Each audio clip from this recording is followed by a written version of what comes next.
Fala meu amigo, fala minha amiga, eu sou o Felipe Luna, muito bom dia para você que tá começando aí o mês de abril e já começamos o Campeonato Brasileiro, né cara? E passamos a primeira rodada e os clubes do Nordeste sobreviveram.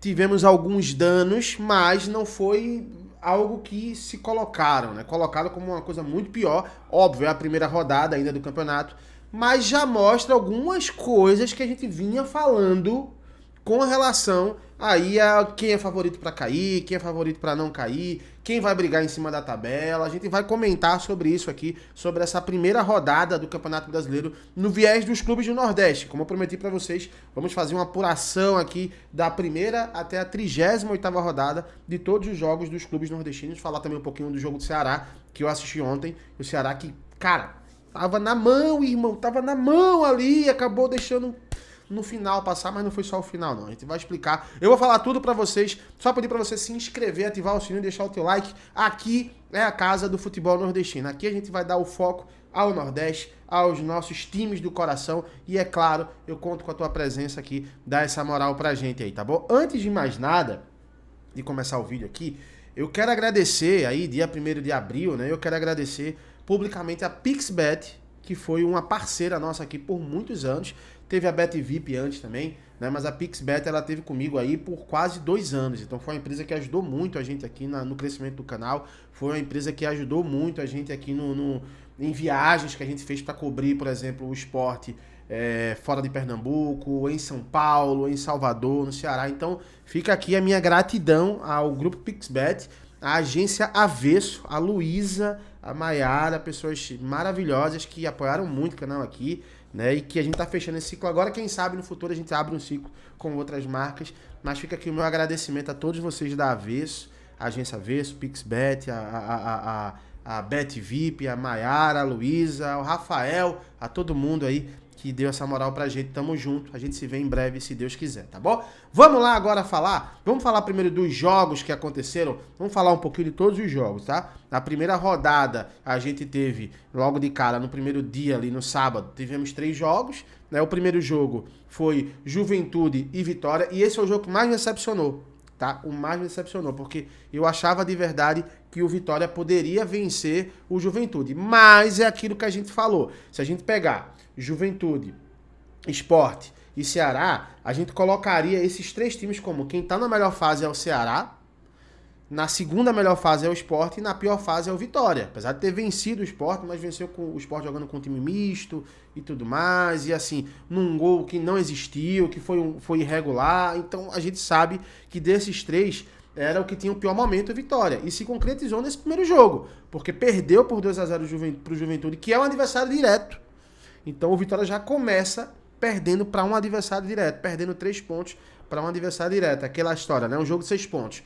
O Juventude, ele soma 3 pontos e faz com que o adversário não some 3 pontos. Então já começou muito mal. O outro jogo é aquilo que a gente falava. Por mais que tivesse uma temporada muito ruim, está numa temporada muito ruim, mas o Fortaleza é um time que vai brigar nas cabeças do campeonato, vencendo o Fluminense, né? Vencendo por 2-0 e vencendo bem, com propriedade. Mano Menezes demitido logo em seguida, mas a verdade é que o Fortaleza, ele começa do jeito que ele terminou o campeonato no ano passado, né? Mostrando que é um dos grandes favoritos aí a brigar novamente por uma vaga na Libertadores da América e como brigou no passado pelo título por boa parte do campeonato.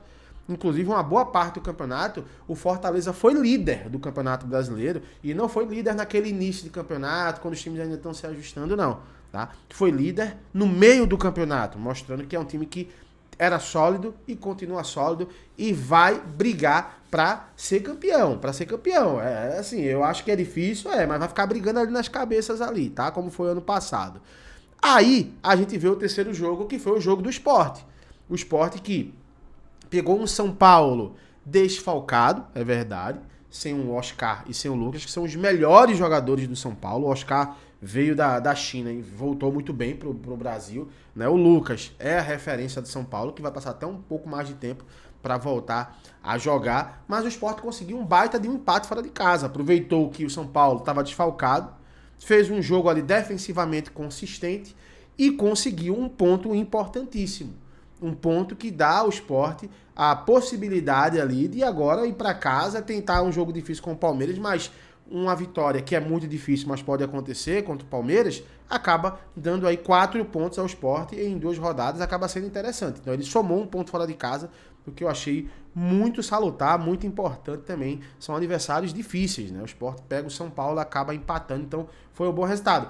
E aí a gente já fecha aqui, né, esses 3 aqui, mostrando que o Fortaleza é o time que vai brigar nas cabeças, o Vitória vai brigar para não cair, assim como o Sport, infelizmente, também nesse momento. E aí a gente teve, no domingo, tivemos o jogo entre Bahia e Corinthians, que para mim foi o adversário mais difícil.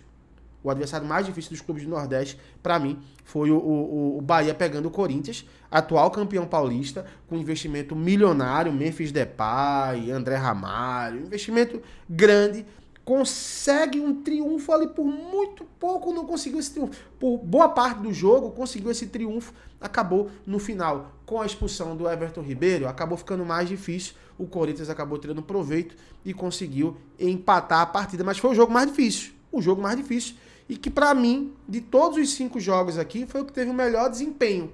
O melhor desempenho num todo ali, quando tinha o time completo. Quando teve a expulsão do Everton Ribeiro, tanto que ele até faz um vídeo, né?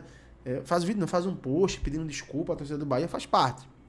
Não é característica do Everton Ribeiro ser expulso numa partida, né? Então, de fato, faz parte de todo o processo, mas acho que o Bahia, ele já mostra aquilo que a gente acredita, que é um time que vai brigar no G4 também, vai brigar nas cabeças. A tendência é que cada ano que passe, o Bahia seja esse time, que vai brigar pelas cabeças, daqui a pouco o Libertadores vai ser uma coisa natural, né? Ele vai brigar para títulos nacionais. Então, assim, o Bahia não me surpreendeu. Se tivesse com 11 contra 11, acredito que teria triunfado na partida, teria feito um jogo mais consistente e o Corinthians não teria vencido, empatado. Mas foi um jogo bem difícil, pegou um adversário bem difícil.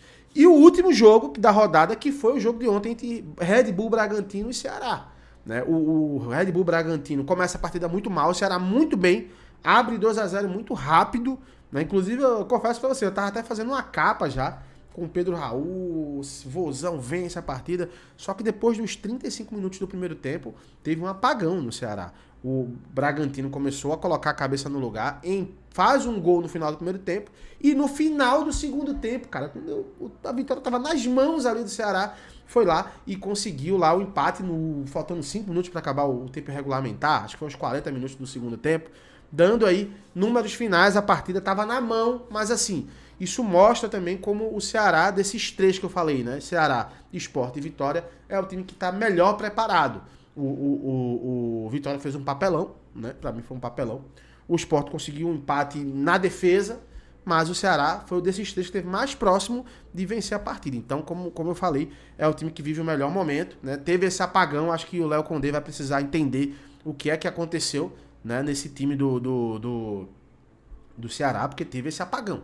Esse apagão é uma coisa que a gente precisa entender o que é que aconteceu para que não se repita nas próximas rodadas, tá? Então, esse aqui é o resumão dos times nordestinos nesse início de campeonato. Eu quero saber a tua opinião, comenta aqui o que é que você achou desse início de campeonato brasileiro. Você acha que vai se manter assim? Por enquanto, o Lanterna é o único time que está no Z4, é o Vitória, né? A lanterna do campeonato, deixando essa informação clara logo aqui, e os outros times estão fora do G4. Quando a gente vê a classificação aqui, a gente vê o Fortaleza é líder, né? É muito cedo ainda, óbvio, mas é líder, tá? E depois a gente vê o segundo melhor colocado nordestino é o Bahia, é o 11º, o terceiro é o Sport, 13º colocado, e aí a gente tem o Vitória na lanterna, e tá faltando um aqui, né, irmão? Tá faltando um aqui. E o Ceará, eu pulei o Ceará, mas o Ceará é o 7º colocado. Então, Fortaleza, Ceará, Sport, cadê? Não, tô viajando. Fortaleza, Ceará, Bahia, Sport e depois o Vitória na lanterna, tá bom? Comenta aí tua opinião, daqui a pouco eu tô voltando com mais um conteúdo. Um abraço, até já. Tchau, tchau.